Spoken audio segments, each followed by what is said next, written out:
Županje is a small town situated on the left bank of the Sava River, overlooking the neighboring country of Bosnia.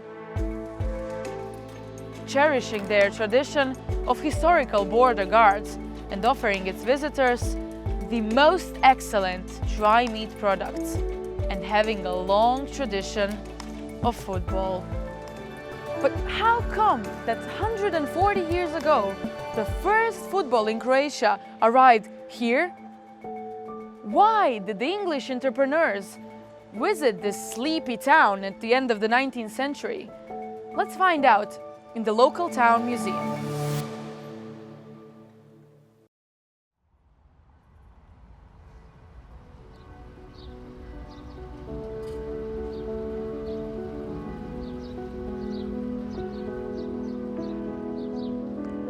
The museum in Županje was founded in 1953, which I don't even remember because I wasn't even born yet.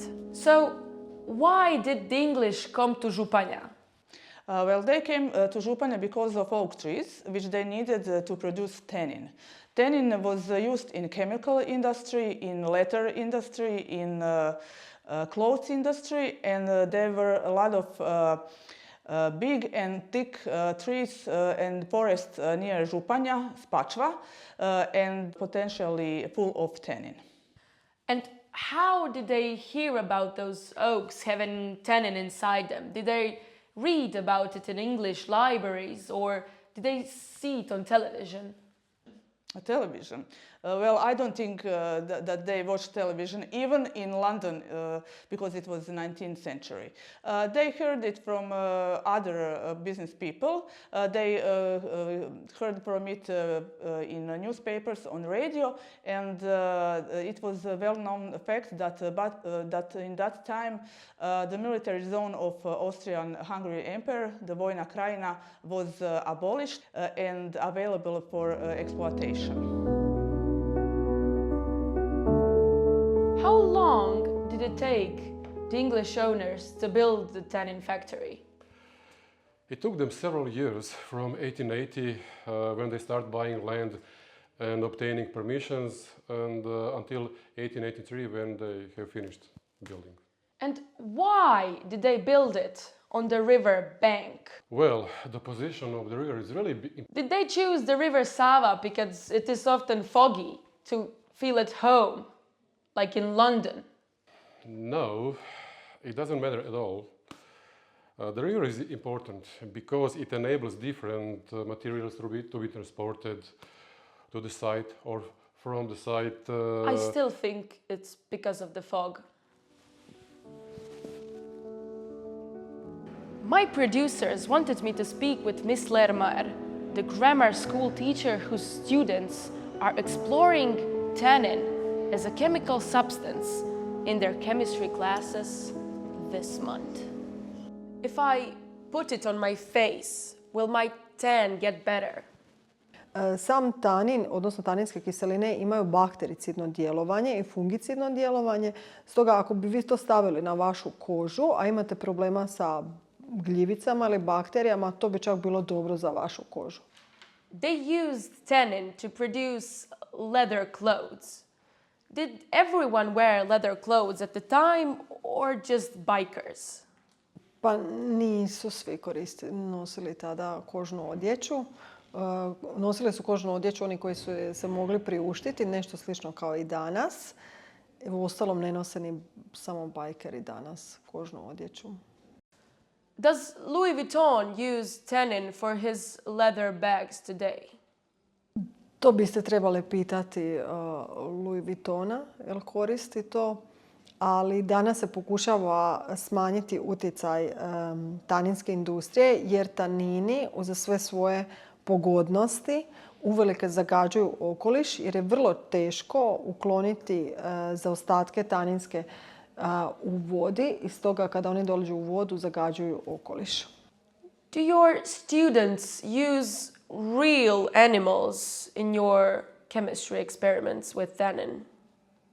Ne, to bi bilo nehumano, a uostalom mi taj tanin koji smo mi ekstrahirali iz hrastovih šišarki nismo koristili za proizvodnju da bismo mogli štaviti kožu, nego smo mi koristili to za proizvodnju željezno-galne tinte. Željezno-galna tinta se koristila u svijetu zapravo gotovo od 5. do 19. stoljeća i danas se može kupiti u trgovinama.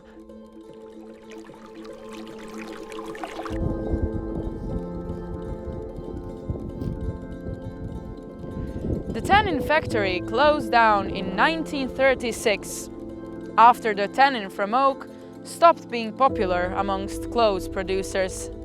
Little by little, it turned into ruins. It was finally dismantled after the World War II when the communists took over the ground. Today, the only physical evidence of its existence is this well. As you can see, this well is not well. There was just one of the English industrials who married a local girl. Yes, it was Frederick Hepburn who married Katarina Horvatović from Županja, and their story is rather romantic. They met in Valpovo, and Katarina was a local girl who worked in a post office with her sister and her aunt in Valpovo. He fell in love with her at first sight, but her aunt wasn't so fond of that possible relationship because she was afraid that he just wanted to amuse himself and that he will ruin Katarina's good reputation. So she sent her back to Županja, but fame came for her because he lived in Županja because he worked in the tvornica Tannina, and later on it turned out that he was really severe and that her love was really big and honest, and they got married in 1897. And how did Katarina's parents react? They didn't react at all because they were dead at that time. Katarina's parents died when she was about 16 years old, so that's why she moved on to her aunt at Valpovo and helped her in post office.